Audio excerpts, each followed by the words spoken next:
สบายดีบ่ทุกคนมื้อนี้เฮามากินยำจีนสลองอีกช่องหนึงได้บ่แม่นสลองช่อง จีน นี้ ยำผักยำจีน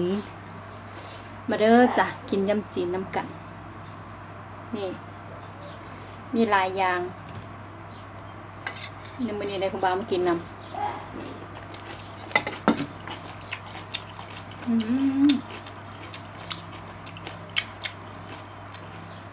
มันได้กินโดนแล้วแซ่บเนาะ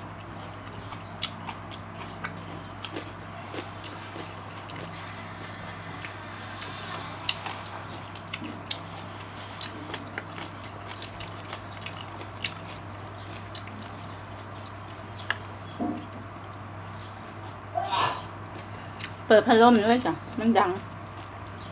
เพราะว่ามันห่อนใช่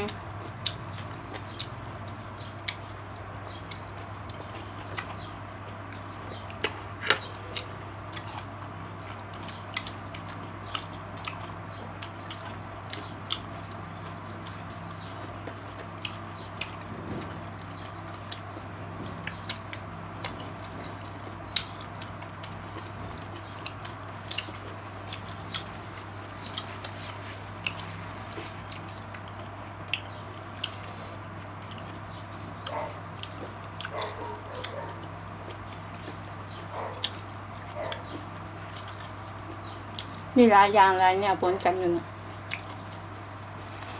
มีชิ้นนี่ครับ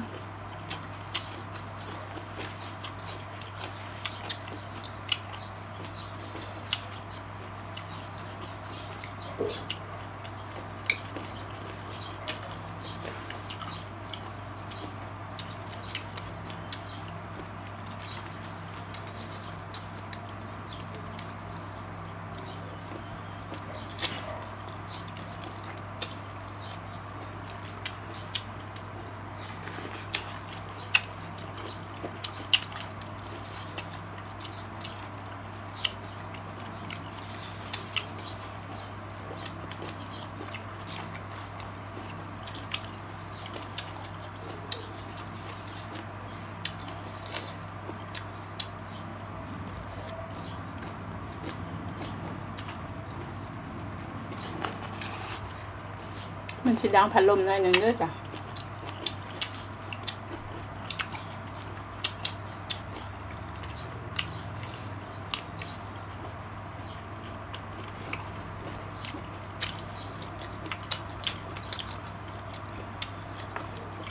อีกไก่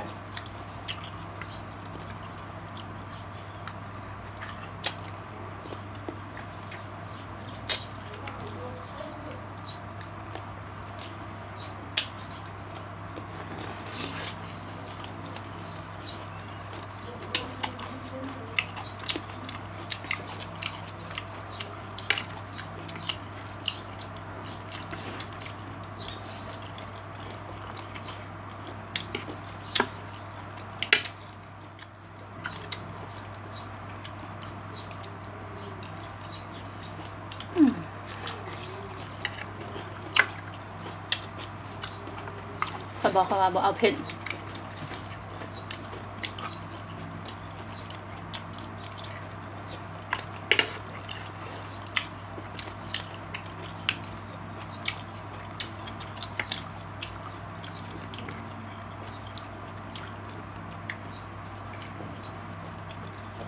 อันนี้ยำจีนจะบ่ฮู้ว่าอยู่ไทยเอิ้นอีหยัง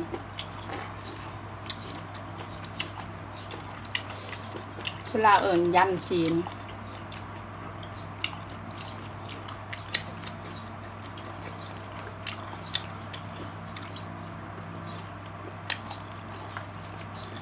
ยำจีนยำลาวอยู่ลาว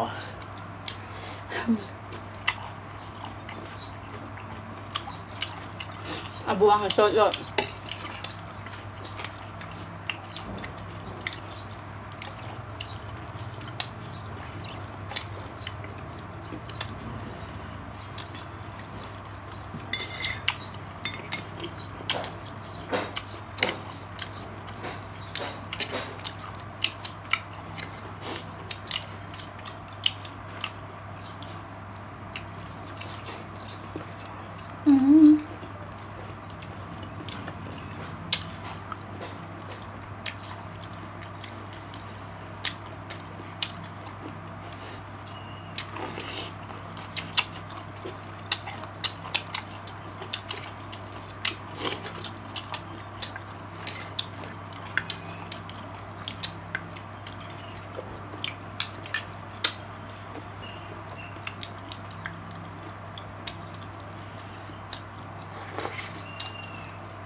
ปีกไก่หันแม่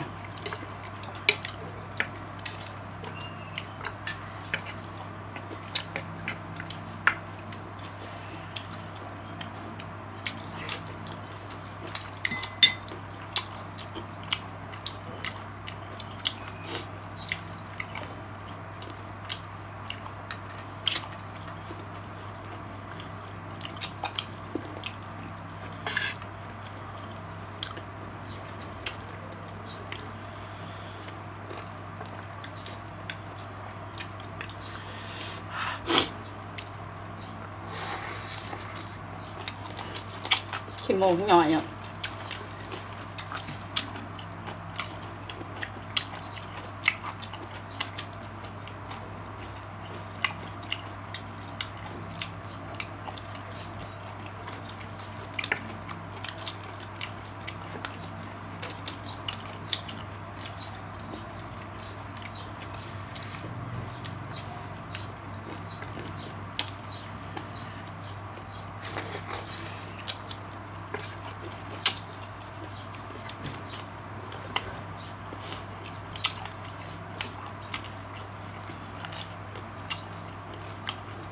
นี่ยายผู้บ้ามากินน้ำ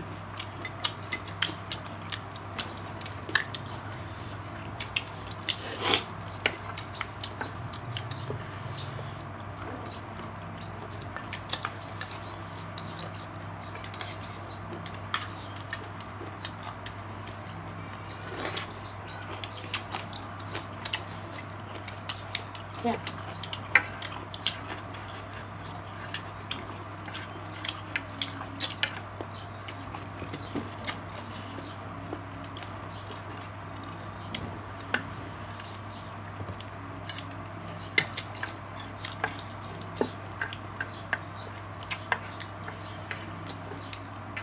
อันนี้นะมีแบบปิ้งพร้อม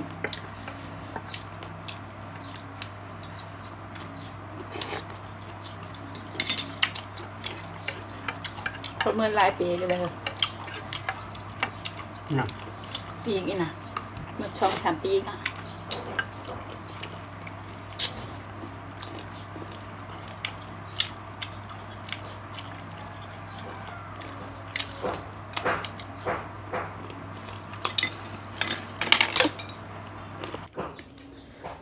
ผู้บ่าวไปแล้วผู้บ่าวอิ่มแล้วยังแต่ข่อย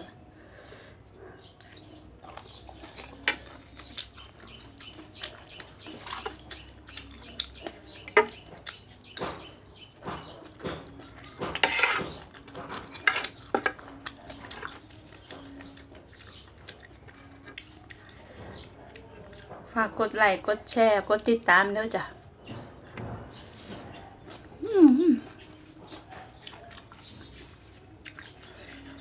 พาเลาะพากิน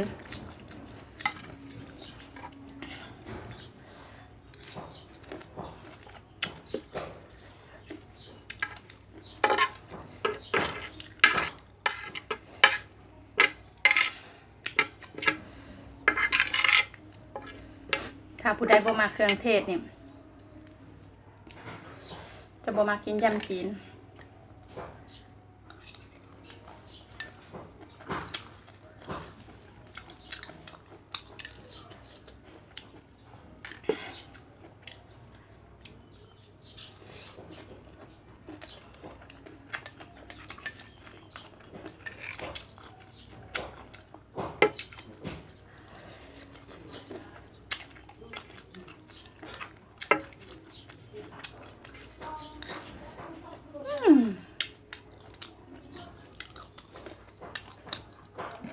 โดนกินชะนัง